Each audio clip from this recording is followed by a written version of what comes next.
Now, a infinite long simple pendulum, infinite long simple pendulum, what would be its time period?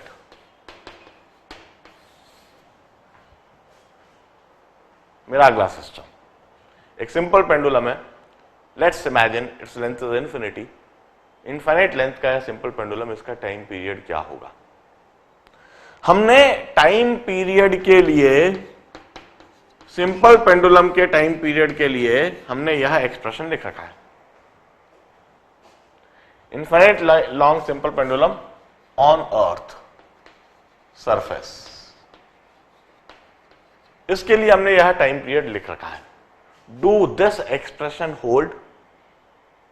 क्या length, when length approaches infinity, do T approaches infinity, क्या हम यह बात लिख सकते हैं? कभी नहीं, हम यह नहीं लिख सकते।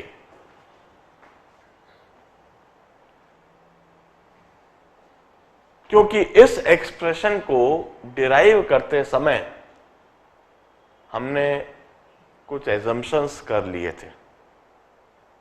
हमने थीटा स्मॉल मान लिया था, sine theta nearly equal to theta कर दिया था, और फिर when this length is comparable to r, that is radius of earth,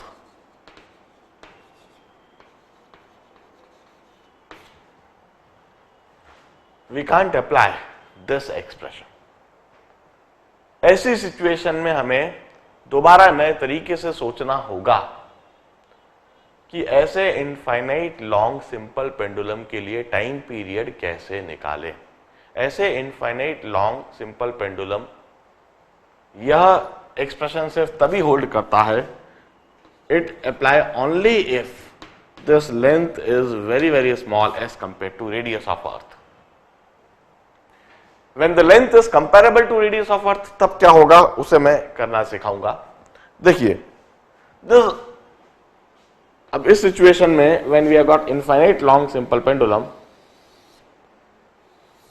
तब हमें पूरी अर्थ को ड्रॉ कर लेना चाहिए और इस अर्थ के ऊपर हमें इनफाइनाइट लॉन्ग सिंपल पेंडुलम इस तरह से देखना चाहिए। यह इनफाइनाइट लॉन्ग सिंपल पेंडुलम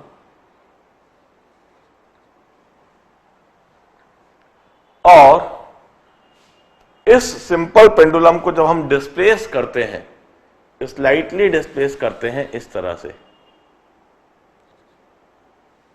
तो इसकी पोजीशन को हमें ऐसे देखना चाहिए। Now this is slightly displaced from its mean position in this direction like this x. अब इसकी एंगुलर डिस्प्लेसमेंट को या इसके डिस्प्लेसमेंट को समझने के लिए, since it's infinitely long, let's take the reference as the center of earth. हम अर्थ के सेंटर को रेफरेंस लेते हैं और हम कहते हैं कि यह पार्टिकल इधर मीन पोजीशन पर था और यह इस एंगुलर डिस्प्लेसमेंट थीटा से डिस्प्लेस्ड है। इस पॉइंट पर यह मीन पोजीशन पर था और इधर यह थीटा से डिस्प्लेस्ड है। इस तरीके से हम इस सिचुएशन को देखेंगे और फिर हम कहेंगे कि अब इस पर दो फोर्सेस लग रही हैं, एक तो अर्थ के सेंटर की तरफ, अर्थ के द्वारा ग्रेविटेशनल फोर्स mg, और एक इस थ्रेड, इनफाइनाइट लॉन्ग थ्रेड जो है, इसका टेंशन T। इस तरीके से हम सिचुएशन को देखेंगे। अब हम क्या करेंगे, इस mg को हम दो कंपोनेंट में रिजॉल्व कर देंगे। एक कंपोनेंट तो होगा अलोंग द लेंथ और एक कंपोनेंट होगा अलोंग द टेंजेंट। यह component mg cos theta. If this is theta, mg cos theta, and this component would be mg sin theta. एक बात बिल्कुल साफ है, tension in thread would be equal to mg cos theta, and this mg sin theta displacement इस direction में x है और यह mg sin theta it's opposite to displacement. Hence this mg sin theta would act as restoring force. Restoring force is mg sin theta. ध्यान रहे, यह infinite long simple pendulum है, इसका यह जो एंगुलर डिस्प्लेसमेंट ये कुछ अलग एंगल थीटा डैश हो सकता है, मगर मैं इस थीटा डैश को नोट करने के बजाय मैं तो अर्थ के सेंटर के रेस्पेक्ट में एंगल मेजर कर रहा हूं, इसे थीटा कह रहा हूं. मैं कर सकता हूं ये सब, मैं मीन पोजीशन तो वही की वही ले रहा हूं जो पार्टिकल की है, और इस मीन पोजीशन से पार्टिकल को डिस्प्लेस होते हुए देख रहा हूं, और इस डिस्प्लेसमेंट को कंसेप्चुअलाइज मैं चाहे तो इस एंगल थीटा डैश से करूं, मैं चाहे इस एंगल थीटा से करूं, मैं किसी से भी कर सकता हूं. मैं थीटा डैश से इसलिए नहीं कर रहा हूं क्योंकि इस थीटा डैश के लिए, इस थीटा डैश को एक्सप्रेस करने के लिए मुझे सिंपल पेंडुलम की लेंथ की आवश्यकता होगी, और वो सिंपल पेंडुलम की लेंथ तो इंफिनिटी है, उसके लिए तो मैं कुछ लिख ही नहीं पाऊंगा. मगर इस डिस्प्लेसमेंट को जब मैं थीटा के टर्म्स में लिखता हूं, where theta is angle subtended by the particle at center of earth, तो इस थीटा के लिए एक्सप्रेशन लिखने के लिए मुझे रेडियस ऑफ अर्थ चाहिए रहेगा, और रेडियस ऑफ अर्थ मुझे पता है, इसलिए मैं इसे थीटा डैश के टर्म्स में लिखने के बजाय थीटा के टर्म्स में लिख रहा हूं, रेस्टोरिंग फोर्स को और डिस्प्लेसमेंट को. अब मैं कहता हूं restoring acceleration is g sin theta, hence it perform harmonic motion, hence it perform harmonic motion for any theta, for any value of theta, किसी भी थीटा की वैल्यू के लिए हार्मोनिक मोशन परफॉर्म करेगा. अब for small angle theta, for small theta, that is if theta less than equal to 5 degree, sin theta nearly equal to theta, or this restoring acceleration is equal to g theta, or this theta may be written as x by r.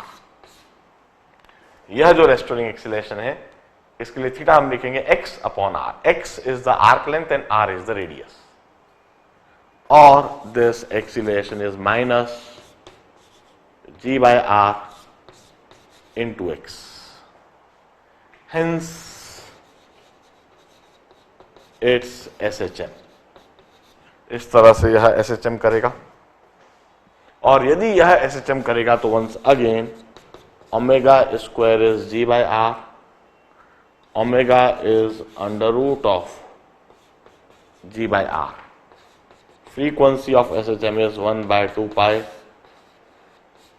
Under root of g by r, time period is 2 pi under root of r by g. Once again, r is radius of earth, g is acceleration due to gravity on its surface. इस time period को जब हम calculate करेंगे 84 minutes. Once again, SHM under free gravity, SHM under free gravity.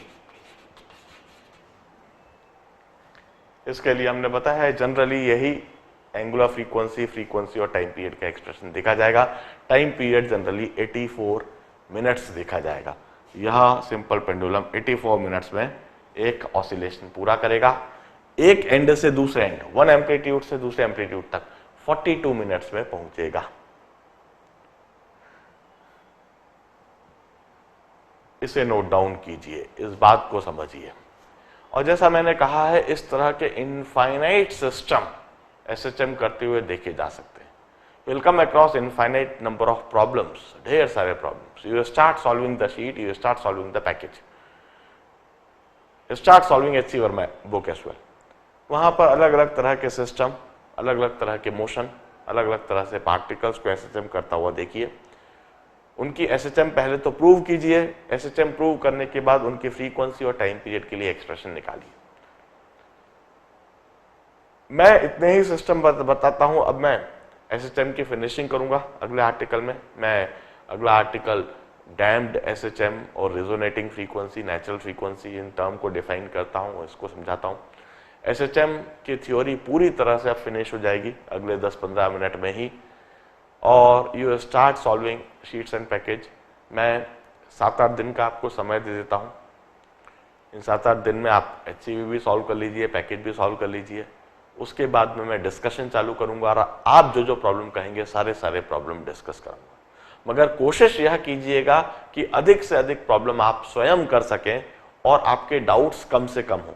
जितने आपके doubts कम होंगे और जितने अधिक से अधिक प्रॉब्लम आप स्वयं सॉल्व कर लेंगे, आपकी सब्जेक्ट पर ग्रिप, टॉपिक पर ग्रिप बनेगी और आप कॉम्पिटिटिव एग्जामिनेशन में डेफिनेटली सिलेक्ट हो पाएंगे यदि आप अधिक से अधिक प्रॉब्लम स्वयं करते हैं तो। इसे नोट डाउन कीजिए और अगला और लास्ट आर्टिकल एसएचएम का समझाऊंगा इसके बाद। Now my last article describing SHM is damping of simple harmonic motion, damping of SHM। देखिए, हमने यह सिंपल पेंडुलम को SHM करते हुए देखा। हम प्रैक्टिकली क्या देखते हैं? थ्योरेटिकली तो ऐसा है कि यह सिंपल पेंडुलम एक बार यदि एसएचएम परफॉर्म करने लगा तो इनफाइनाइट टाइम तक यह एसएचएम करता रहेगा, इसका एम्पलीट्यूड वही का वही रहेगा। इसी तरह से हमने स्प्रिंग मास सिस्टम देखा। स्प्रिंग मास सिस्टम के लिए भी एक बार, आइडियली स्पीकिंग, यदि एक बार यह एसएचएम करना स्टार्ट कर देगा तो इनफाइनाइट टाइम तक यह एसएचएम करता रहेगा सेम एम्पलीट्यूड के साथ और सेम टाइम पीरियड या फ्रीक्वेंसी के साथ। इस तरीके से यह एसएचएम इनफाइनाइट टाइम तक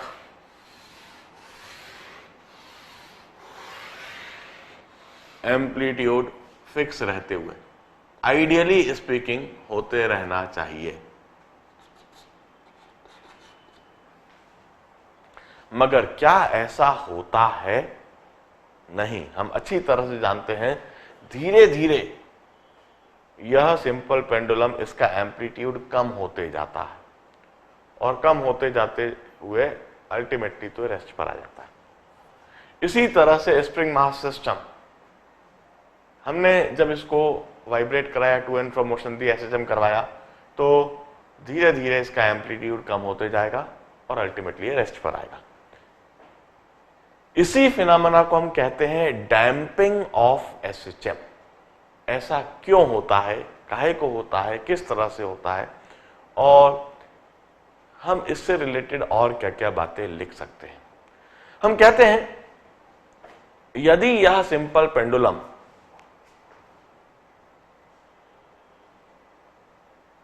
विस्कस फ्री स्पेस में एसएचएम कर रहा है तो डेफिनेटली यह इनफाइनाइट टाइम तक इसी तरह से एसएचएम करता रहेगा।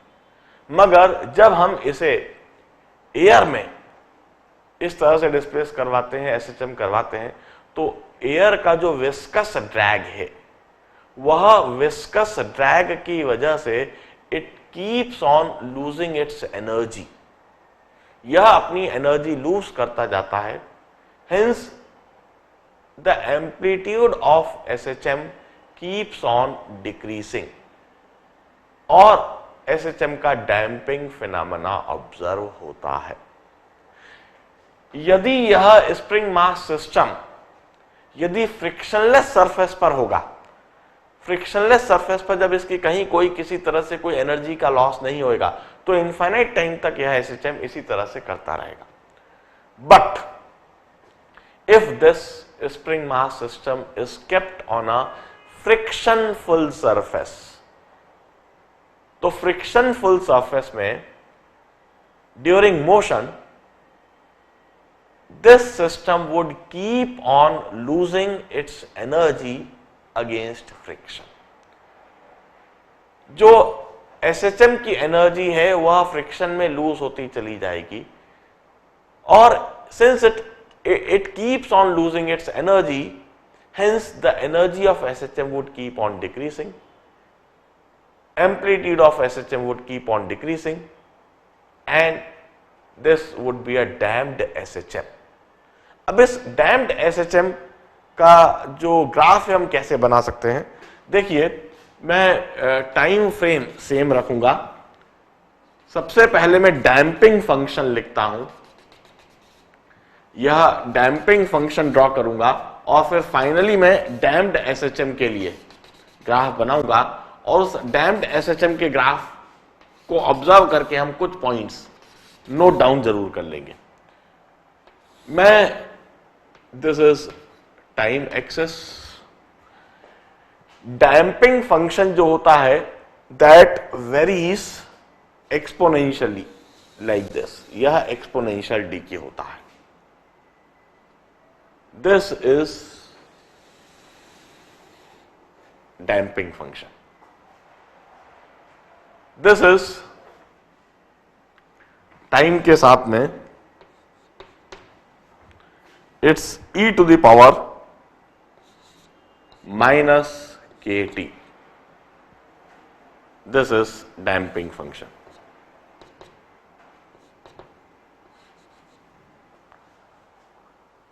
इस तरीके से एनर्जी लूज होती जाएगी और एसएचएम का डैम्पिंग होगा और अल्टीमेटली डैम्प्ड एसएचएम के लिए हम ग्राफ ऐसे बनाएंगे. डैम्प्ड एसएचएम के लिए ग्राफ बनाने के लिए मैं यह डैम्पिंग फंक्शन प्लस और माइनस में इस तरह से बना देता हूं पहले, और this is damped SHM function graph for damped SHM. इस तरीके से एम्पलीट्यूड कम होता चला जाएगा, मगर एम्पलीट्यूड के कम होने से टाइम पीरियड और फ्रीक्वेंसी पर फिर भी कोई फर्क नहीं पड़ेगा. हम यह बात कंक्लूड करेंगे.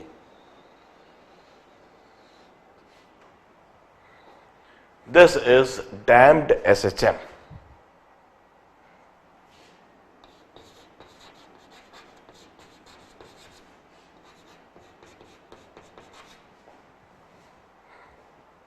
हम कहते हैं sustained SHM. This is sustained SHM. This is called sustained SHM. Sustained SHM मतलब the SHM whose energy remained sustained, whose amplitude remained sustained. हम कहते हैं for sustained SHM equation sustained SHM की जो इक्वेशन है वह इस तरह से लिखी जाएगी, y equal to a sine omega T plus five. This is equation for sustained SHM जो हमने अभी तक लिखी है. अभी तक जितनी भी इक्वेशन हमने लिखी है वह सब सस्टेन्ड एसएचएम की इक्वेशन है. और इसके बाद में डैम्पिंग फंक्शन, जो डैम्पिंग फंक्शन होता है वह e to the power minus kt. इस डैम्पिंग फंक्शन के अकॉर्डिंग वहां पर एम्पलीट्यूड कम होता है, वहां पर एनर्जी कम होती है. अब मैं इधर लिखता हूं damped SHM equation. Damped SHM वह एसएचएम जिसमें डैम्पिंग हो रही है, जिसमें एनर्जी लूज हो रही है, जिसकी एम्पलीट्यूड कॉन्स्टेंटली कम हो रहा है. डैम्प्ड एसएचएम की इक्वेशन जो लिखी जाएगी that is y is equal to, अब इधर जो एम्पलीट्यूड था, यह एम्पलीट्यूड इस फंक्शन के अकॉर्डिंग कम होता जा रहा है, a e to the power minus K T sine of omega T plus five.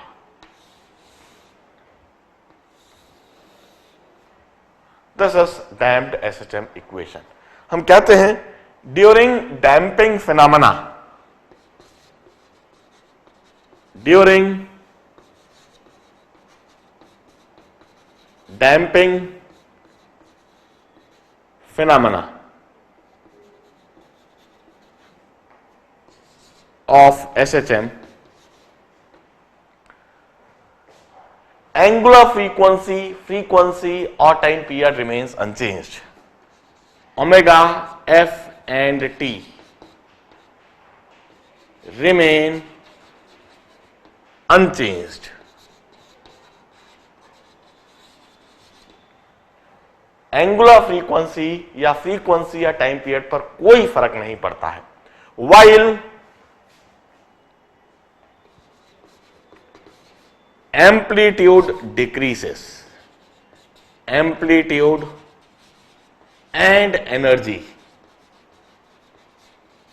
of SHM decreases. इधर हम कहते हैं energy of SHM is half M omega square a square, यह कांस्टेंट रहती है सस्टेन्ड एसएचएम में, और एम्पलीट्यूड कांस्टेंट रहता है and amplitude is also constant. While in damped SHM देखिए, in damped SHM amplitude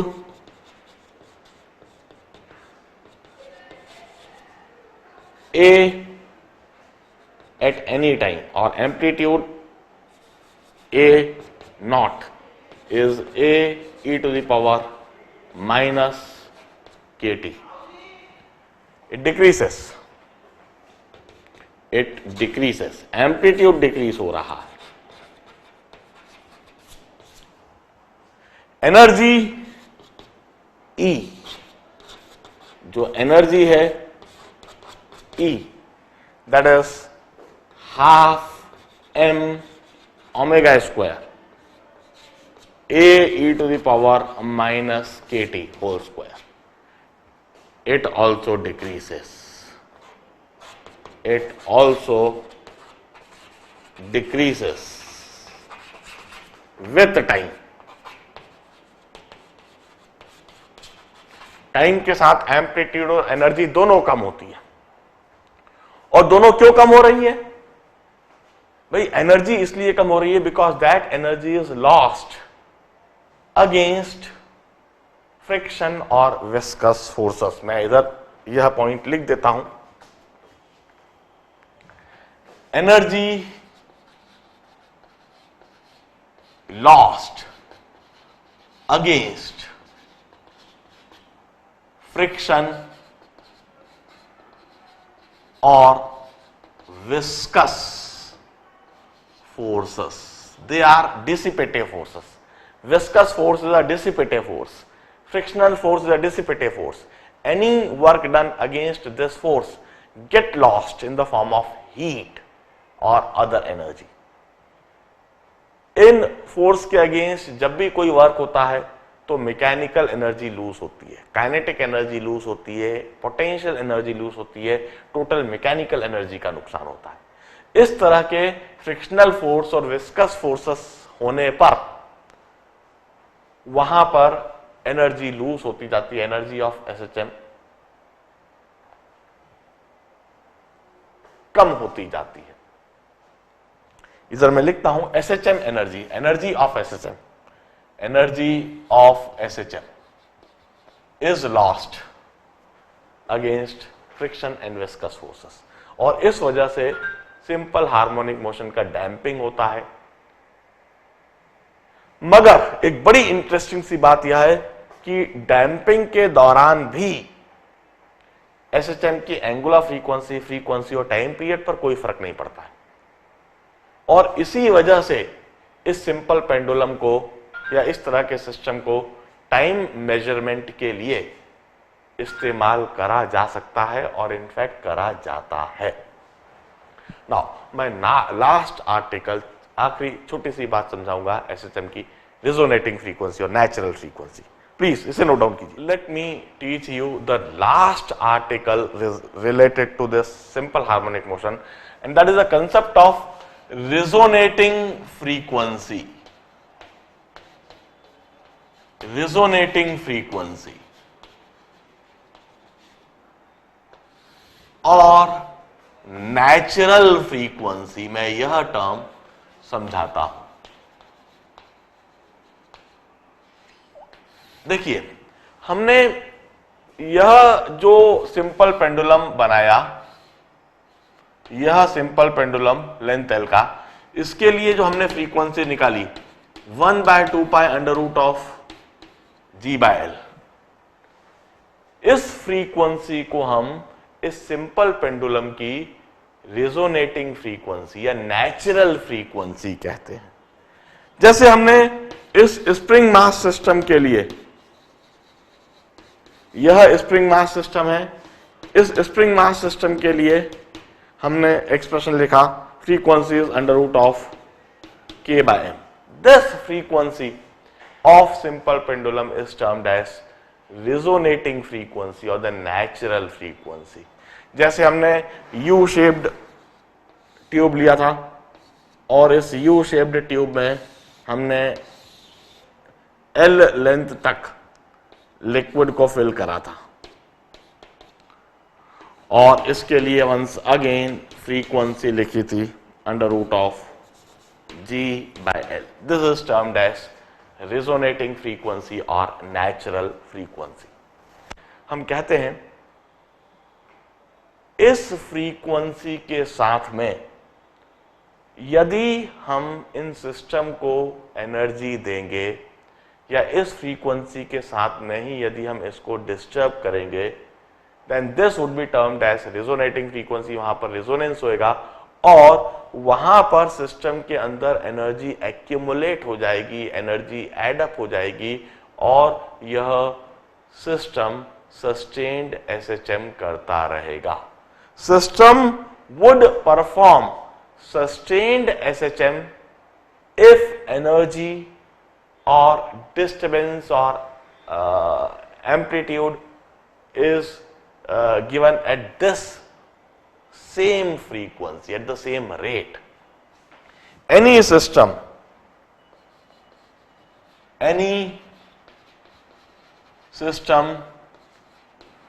would perform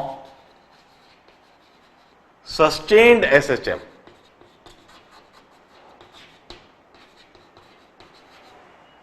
if energy is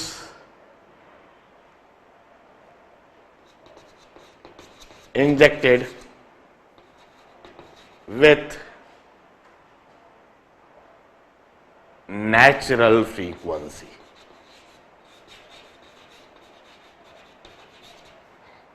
मैं मतलब समझाता हूं प्रैक्टिकली।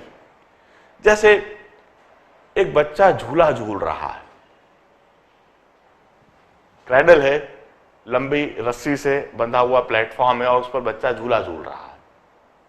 वह जब झूला झूल रहा है, ही इज परफॉर्मिंग एसएचएम, वह एसएचएम परफॉर्म कर रहा है। उस एसएचएम का कुछ टाइम पीरियड है, उस एसएचएम की कुछ फ्रीक्वेंसी है। अब हमने एक बार उसको धक्का दे दिया, एक बार उसको झूला झूला दिया और वह धीरे धीरे इस तरीके से टू एंड फ्रो मोशन कर रहा है।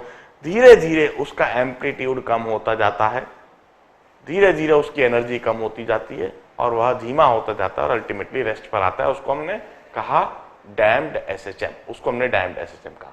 अब जरा सोचिए, यदि हम चाहें कि वो बच्चा एंजॉय करता रहे, झूला झूलते रहे, तो अब इसके लिए हम क्या करेंगे? इसके लिए हम उसको हर बार एक एनर्जी पल्स देंगे, हर बार उसको धक्का देंगे। यदि हम उसमें कुछ एनर्जी डालते रहे तो वो कॉन्स्टेंटली झूला झूल सकता है, वहां सस्टेन्ड एसएचएम हो सकता है। मगर सस्टेन्ड एसएचएम कराने के लिए, उस एनर्जी को देने के लिए हम क्या करते हैं, जरा सोचिए। हम एनर्जी को एक पर्टिकुलर रेट के साथ में इस फ्रीक्वेंसी को देखते हैं। वह बच्चा एक बार झूला दिया, आगे तक गया, लौट कर आया, लौट के जब आता है तो ठीक उसी समय पर आप और एनर्जी देते, वह और वहां पर गया, फिर लौट के आया, फिर एक और बार आपने एनर्जी दी। मतलब अब जो एनर्जी पल्स आप उसमें डाल रहे हो, उस एनर्जी पल्स की फ्रीक्वेंसी बिल्कुल वही है जो एसएचएम की फ्रीक्वेंसी है। उस एनर्जी पल्स का टाइम पीरियड बिल्कुल वही है जो एसएचएम का टाइम पीरियड है। तो किसी भी सिस्टम को यदि हमें सस्टेन्ड एसएचएम करवाना है तो वहां पर एनर्जी भी उसी रेट से डाली जाए जो रिजोनेटिंग फ्रीक्वेंसी, नेचुरल फ्रीक्वेंसी। इस नेचुरल फ्रीक्वेंसी के साथ यदि एसएचएम हो रहा है तो एनर्जी वहां पर एडअप होती है, एनर्जी वहां पर एक्यूमुलेट होती है, एनर्जी सिस्टम के अंदर ही रहती है। मगर यदि आप चाहे जिस रेट के साथ में, चाहे जिस फ्रीक्वेंसी, चाहे जिस टाइम पीरियड के साथ में एनर्जी दोगे, तो वो एनर्जी उसमें एक्यूमुलेट होने के बजाय, उसमें एडअप होने के बजाय वहां पर डिस्टर्ब्ड एसएचएम होने लगेगा, एनर्जी का लॉस होने लगेगा। This frequency of system is termed as natural frequency or resonating frequency. And with that concept, I declare the finish of the theory portion of SHM. इसी के साथ SHM की theory portion पूरी finish हुई। अब अधिक से अधिक जितना तेजी से प्रॉब्लम्स सॉल्व कर सकते हो कर डालो। मैं 7 दिन से 8 दिन का समय देता हूं। इसके बाद जो जो संडे आते रहेंगे, हर संडे को मैं डिस्कशन कराऊंगा और जो जो डाउट्स आप पूछेंगे मैं वहां कराऊंगा।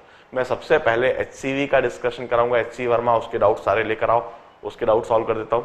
और उसके बाद जो मैंने आपको स्टडी पैकेज दिया, उस स्टडी पैकेज का डाउट डिस्कशन करवाऊंगा। HCV में सबसे पहले एक्सरसाइज प्रॉब्लम्स और फिर objective 1, objective 2 and question for short answers. सबसे पहले अनसॉल्व एक्सरसाइज प्रॉब्लम्स कराऊंगा, उसके बाद ऑब्जेक्टिव 1, ऑब्जेक्टिव 2। और इसी तरह से जो स्टडी पैकेज दिया है उसमें भी सबसे पहले अनसॉल्व प्रॉब्लम्स, जो प्रॉब्लम फॉर प्रैक्टिस है, वह पोर्शन पहले कराऊंगा, फिर ऑब्जेक्टिव्स कराऊंगा। I wish you all the best. अधिक से अधिक प्रॉब्लम्स आप स्वयं सॉल्व कर लो। आज के दिन इतना ही। Bye bye.